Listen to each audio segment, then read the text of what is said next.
આપણા ઘરના ભીષ્મ. ઉત્તરાયણનો સાચો મર્મ. ઉત્તરાયણ એટલે આકાશમાં ઉડતી પતંગો, ધાબા પરનો શોરબકોર અને તલની ચીકીની મીઠાશ. પણ શું આપણે આ પર્વનો સાચો મર્મ ભૂલી રહ્યા છીએ? શું આપણને યાદ છે કે આ એ જ દિવસ છે જ્યારે મહાભારતના મહાયોદ્ધા ભીષ્મ પિતામહે બાણશૈયા પર 58 દિવસ રહ્યા બાદ દેહત્યાગ કર્યો હતો? આજે આપણે પતંગના પેચ લડાવવાની સાથે આપણા જીવનના ભીષ્મને ઓળખવાના છે.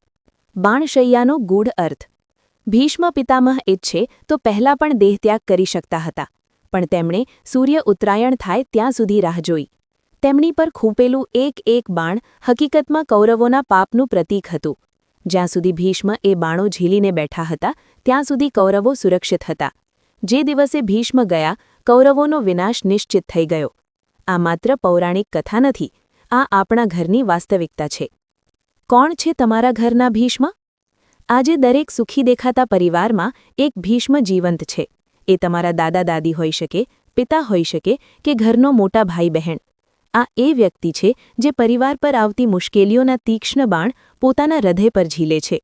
આર્થિક તંગી હોય કે સામાજિક અપમાન, તે બધું ચૂપચાપ સહન કરે છે, જેથી તમે હસી શકો.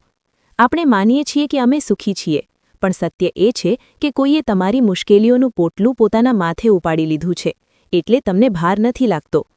ઉત્તરાયણનો સંકલ્પ અને દાનનો મહિમા.